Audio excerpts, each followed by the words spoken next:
একটা গ্রামের মেয়ের সকালটা শুরু হয় কঠোর পরিশ্রম দিয়ে। শহরের মেয়ের সকালটা শুরু হয় নাস্তা তৈরি দিয়ে। আর গ্রামের মেয়েদের কিন্তু সকাল সকাল উঠে থেকে গরু থাকে, হাঁস মুরগি থাকে, ছাগল থাকে, অনেক ধরনের কাজ থাকে। আসসালামু আলাইকুম বন্ধুরা, সবাই কেমন আছেন? আলহামদুলিল্লাহ, আমি আপনাদের দোয়া এবং আল্লাহর রহমতে অনেক ভালো আছি। আশা করি আপনারাও ভালো আছেন।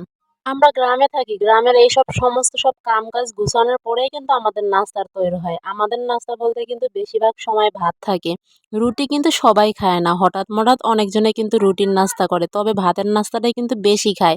আর আমাদের এখানে কিন্তু সকাল, সকাল শুরু হয় গরু, হাঁস, মুরগি, ছাগল এগুলা বের করা, তারপর তাদের খাবার নিয়ে এসব দিয়েই কিন্তু কাজকাম শুরু হয়।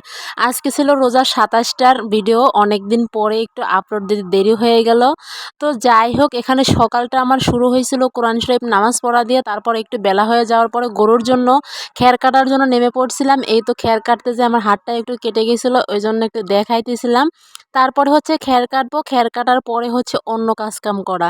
অন্য কাজকামের আগে কিন্তু গরু বাছুরের খাবার সবসময় রেডি করতে হয়। গরুকে কিন্তু একদম সকালে উঠেই পানি খাওয়াইছি।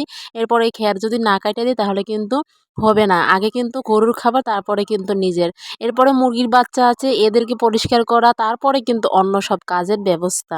আমার তো মনে হয় গ্রামে এই কাজগুলো সবসময় বেশি। তারপরে কিন্তু গ্রামের মহিলারা একটু সমালোচনা নিয়ে বেশি মেতে থাকে। তারা কিভাবে যে সময় পায় আমি নিজেও জানি না।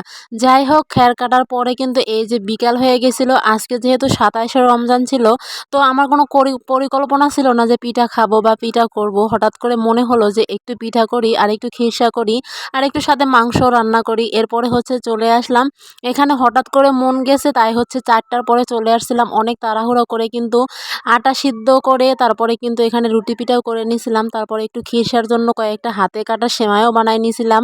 এরপর দেখেন একদিকে হচ্ছে পিঠা ভাজা হইতেছে, আরেকদিকে হচ্ছে আমি ওই খিরসাটা রান্না করতেছি।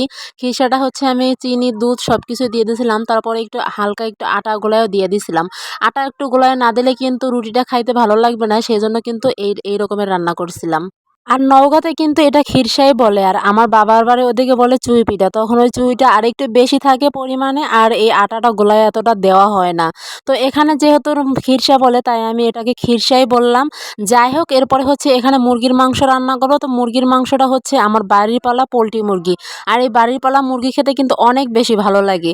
আর তারপরে হচ্ছে আমি এটা এমনভাবে কষিয়ে কষিয়ে রান্না করব যাতে খেতে আরও বেশি মজা হয়। আর আলুটা কিন্তু আগে ভেজে নিয়েছিলাম।